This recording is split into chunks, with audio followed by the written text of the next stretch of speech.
Brexit chief Lord Frost claimed UK will have to inherit EU's trade rules at WTO table. David Frost once claimed Brexit Britain would have to inherit the EU's trading rules at the World Trade Organization (WTO) table. For months the key sticking points in the Brexit trade talks have been the same: fishing rights and common standards. As the negotiations reach their final state, though, it appears the latter, also known as the level playing field, might be the biggest stumbling block. Since the beginning of the talks, the EU has insisted that in order to have access to its single market, Britain needs to sign up to regulatory alignment, creating a level playing field on which EU member states and other countries can trade. Downing Street has stood firm, insisting Brexit is about regaining sovereignty and to be able to set the UK's own rules, outside of EU regulations. The UK's chief Brexit negotiator Lord David Frost famously said regulatory divergence is the point of the whole Brexit project, and anything less simply fails to see the point of what we are doing. Before becoming Britain's top Brexit negotiator, though, Lord Frost admitted the UK will have to inherit the EU's trading rules at the WTO, before later diverging. After Britain voted to leave in June 2016, Lord Frost, a long-time ambassador, wrote a column for The Telegraph, in which he praised the role of then International Trade Secretary Liam Fox.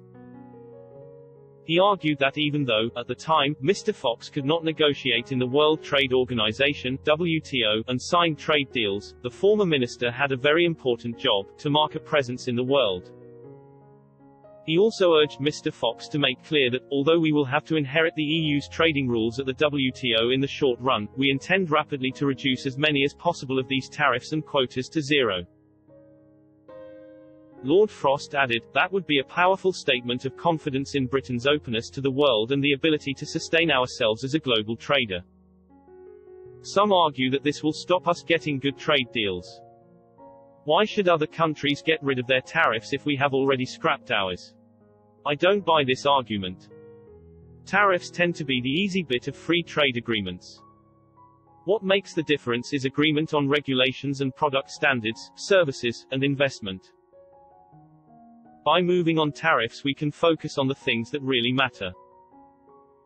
In a different column published a few days after the Brexit referendum, Mr. Johnson's special advisor also did not rule out rejoining the EU after a transition period. He wrote, first, we need to be realistic about how to negotiate Brexit. It will be our most complex negotiation ever. We can't afford to get it wrong. Whole industries could be destroyed if we do so. Adopting a Norway status immediately as a transitional arrangement, Mr. Frost wrote, would have been the best option. Leaving the door open to rejoining the bloc, he also claimed that after the scheduled exit, Britain should have retained this status for 5 years and use the period to either reflect or, if necessary, negotiate an FTA like Canada's. He explained, Remainers and Leavers should also be able to unite around this as a transitional arrangement.